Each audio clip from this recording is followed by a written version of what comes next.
I put together a list of the 10 things I think new Medicare beneficiaries need to know before turning 65.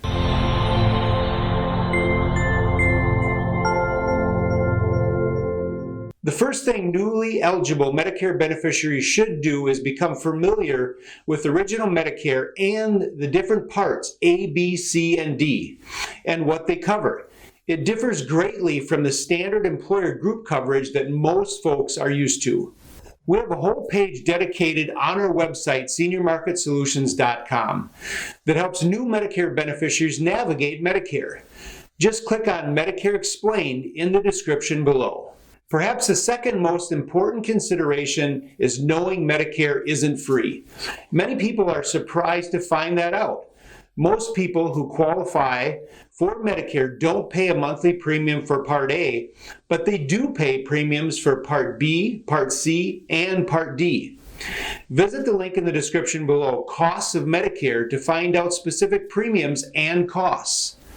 Number 3 on the list is knowing Medicare's enrollment periods. These are certain periods of time in which you can change, join, or drop the different parts of Medicare. When first joining Medicare, you'll need to make the decision to enroll or not to enroll in Parts A and B. This is the first and most important decision you will make, but not the only one. If you miss the right time to enroll, your coverage may be delayed or you could face penalties later on. There are a total of 6 enrollment periods in Medicare.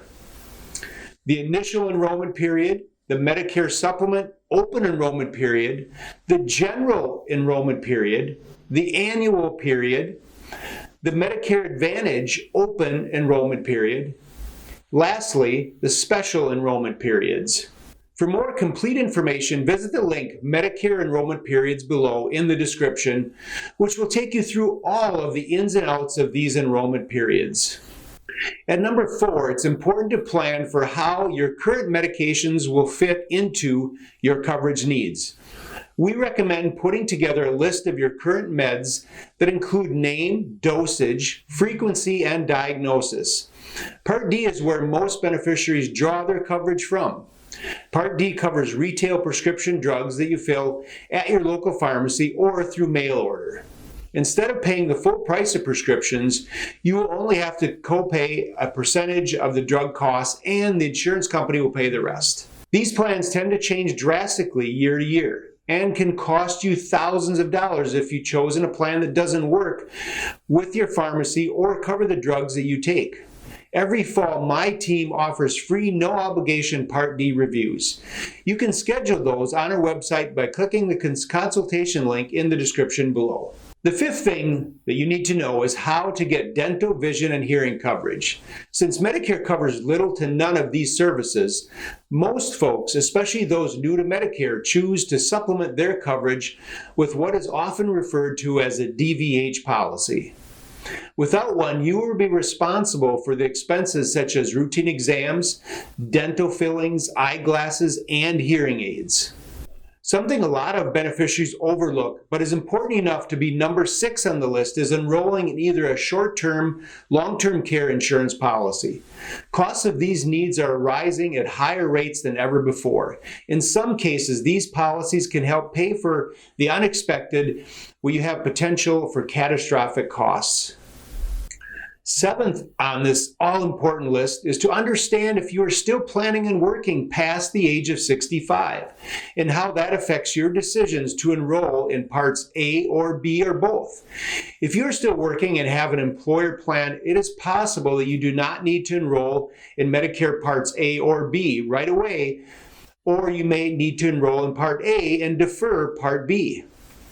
The size of your employer will determine what coverage will be your primary and who pays for what. We recommend talking with your employer's HR department for more information as to how to proceed. Number 8 on my list is making sure to choose a secondary plan, often referred to as a Medigap plan, wisely. Many folks who are new to Medicare that I talk to are surprised to learn that Medicare doesn't cover everything, typically only about 80% of your healthcare expenses. When choosing a plan to fill in the gaps, it is important to compare all of the available options with an independent Medicare broker like myself or one of the advisors on my team. We take pride in our ability to help beneficiaries like yourself to find a plan that not only provides the coverage you will need, but also a plan that fits your budget.